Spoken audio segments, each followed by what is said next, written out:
Hi, this is Matt Atchity, editor-in-chief of RottenTomatoes.com. As you may have heard me talk to Gray Drake, I made an order. There was one person I really wanted to get at the con today, this whole week, and here he is, Wil Wheaton. Oh, it was me. I thought you were gonna say, and Nathan Fillion couldn't be here, but consolation prize. No, absolutely not. You're the one I didn't know that. That's really kind of awesome. I clapped my hands like a sultan and said, Wow. "Bring me Wil Wheaton." Wow, that works. Yeah. I need to change. Yes, that's my phone telling me with the Legend of Zelda secret sound effect that I've gotten an email. Oh, nice. Well, if I had something to open, a chest to open, I feel like we should. Really? Do Do you want to give me a sword? Maybe. Let me tell you something I learned today. It is dangerous to go alone at Comic-Con. You really want to have a sword and probably a bunch of rupees. So how's the con going for you this week? Pretty crazy? Yeah, I've had a really good time. I've been mostly up at our offsite space with Geek and Sundry for my show Tabletop, and I've made an effort this year actually to not overschedule myself. So I've seen a few of the things that I want to do. I've sacrificed some things that probably would have been cool so that I can get enough sleep, so that I can get enough to eat, so that I can kind of like take care of myself. It's sort of like I'm 42 next week. This is the first Comic-Con I've attended as an actual adult. Really? I find that hard to believe. Yeah, it's weird. Well, it's just after last year when I got home, and it took me 2 weeks to recover from Comic-Con. So it's been really good. It's been really fun.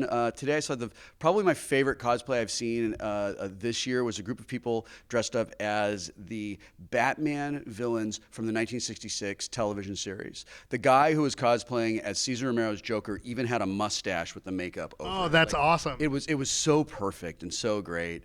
But this is always such a good time, man. Like the enthusiasm of people and just like the love for these things that we love and the opportunity for someone coming here to discover new art and new artists. It's been a really good time. Good. I'm glad to see that Tabletop continues to go. Do you have a favorite game that has come up in the last few months that you're one like, oh boy, I'm glad we covered that one?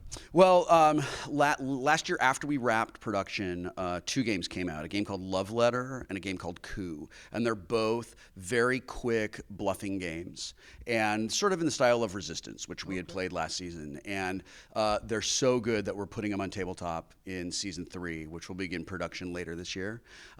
We're actually beginning our pre-production process and starting to make the list of games, and we will be winnowing those down to the things that we think are going to work really well on the show and things that, even though we love them for one reason or another, they just don't match. I don't know how you do it all. You've got so much going on. You also have a show on Sci-Fi now. I do. I have a show called The Wil Wheaton Project. We're on every Tuesday at 10 Eastern, and we're sort of like the soup for nerds. We cover everything in the world of sci-fi, fantasy, and horror, just the stuff that we really love, and we celebrate some things and we make fun of some things. It's a half-hour comedy show. I really love it. I'm having a really, really good time doing it. And this week we are doing the show is just Comic-Con.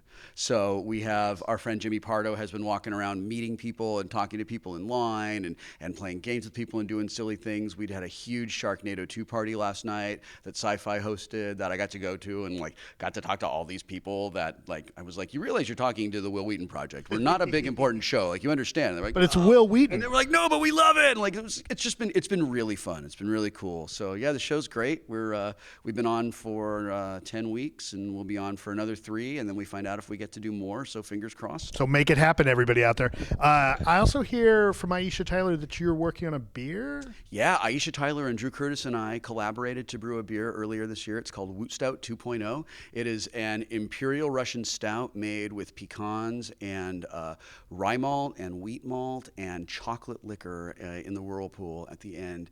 And it is it's an iteration of the Stone Farking Wheaton Woot Stout that Drew Curtis and I collaborated with Greg Cook on last year at the Stone Brewery. So we had a huge party Wednesday night called HopCon, where we had some collaboration beers. My friends Raylia Vanderbilt from Teen Unicorn and Bobak Ferdowsi, who is best known as the NASA Mohawk guy. We all did collaboration brews down at Liberty Station that are available in the San Diego area for the next couple of weeks, basically until they run out. I know what I'll be doing the rest of the day. And we had this huge party sort of in celebration of craft beer culture, and it was a fundraiser for the Hero Initiative, which is a charity that we really believe in that provides a lot of really wonderful services to people from the silver and golden age of comic books who did amazing work that we are all standing on the shoulders of, but just because of the way the world worked back then, they don't have any rights, they don't have any benefits, nobody's taking care of them. I think it's a little shameful that these publishers that are multi-billion-dollar companies can't seem to find a few $100,000 to take care of the guys that created the things that let them become these massive companies. And Hero Initiative steps in there and does some really cool stuff for them. So I'm really happy to sort of raise awareness and also raise a little bit of money for them, which is great. Very cool. Now I'm going to ask you one more question, and I realize that this is a probably hard question to answer, and I realize we could probably be here for 30 minutes with the answer to this. Okay. But is there anything that you are particularly excited to check out at the con that it might be surprise people to know that you're into? I'll tell you, this is actually the first year in like 5 years where I have not felt that there was one thing that I had to see. There has always been some massive thing that I had to go to that was really important to me. This year, that hasn't really happened. So actually, I spent some time exploring Artists Alley and looking at artwork and going through the indie and small press areas, which is like the heart and soul of the con. Which is what Comic-Con was before it became a trade show for the entertainment industry. And I said, only half joking, like if you want to get away from the crowds at Comic-Con, just go to where the comics are. Yeah. And that's what I did today, and it was actually really cool. So if anyone's watching this and looking for something to explore at Comic-Con, anything from row 0 to about 2,800 is really terrific, and like the 5,200s are really good, and then all the way on the other side is where Artists Alley is, and that's where just the really amazing artwork. And the thing is, like, you can find whatever your style of art is, whatever you love, you can find an artist who works in that style, and they're doing commissions, and if you have the time and you want to do it, you could theoretically stand in a line for a very long time and buy a commission from Jamie McKelvey or Fiona Staples or Emma Rios or Chip Zdarsky. You could. I got to meet Mark Brooks a couple days ago, which was a real treat. And then I got to meet Bill Sienkiewicz. Yeah. And I almost got teary-eyed having met him. Yeah. So, yeah, it's really a treat. Yeah, it's great. There's a big booth that's got a 75th thing for Batman and Neil Adams. Which is really super awesome. Steranko's here? You can go to the Comic Book Legal Defense Fund and renew your Comic Book Legal Defense Fund membership, which I did today, which is something that is really important to me.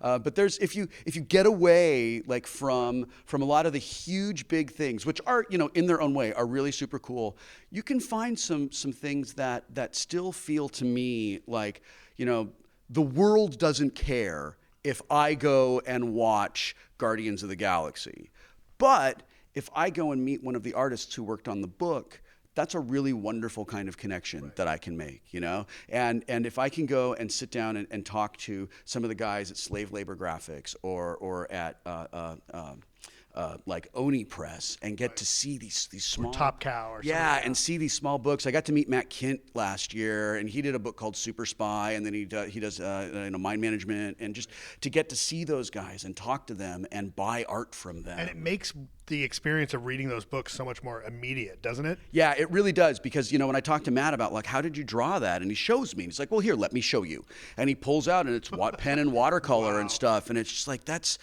I make a personal connection with a thing that I cannot make with a multi-billion-dollar movie, but I can really make it with a smaller kind of experience, or someone who's worked on a thing that ended up becoming a big multi-billion-dollar thing. And those are the connections that have come to really matter to me at Comic-Con. Those are the things that have started to make Comic-Con feel like this is an event that is more than that like industry trade show that it kind of feels like. Right. It still has some of its soul left. It's still there. Yeah, I think it would be super rad if I got to sit in Hall H and watch the Game of Thrones cast be the Game of Thrones cast, but that's all I would do if I was going to come here, right? So to get out a little bit, and then also get out of Comic-Con.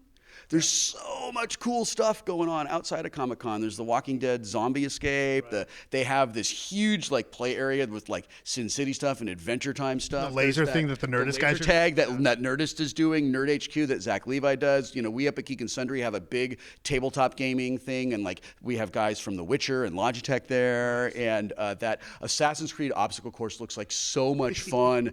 Oh man, it looks like so much fun. I look at that as the leg breaking factory. It just looks like so much. I wish I could have done that. It looked so great. And then, of course, just walking around and being a spectator and taking in the phenomenal cosplay. It's really fun. I've gotten myself excited about Comic-Con again. I was tired. I woke up this morning and discovered a new kind of tired that I didn't know existed. And we fixed it. Yeah, it was this tired that actually like was radiating outward from like the marrow of my bones. Yeah, that's called your 40s. I guess, yeah.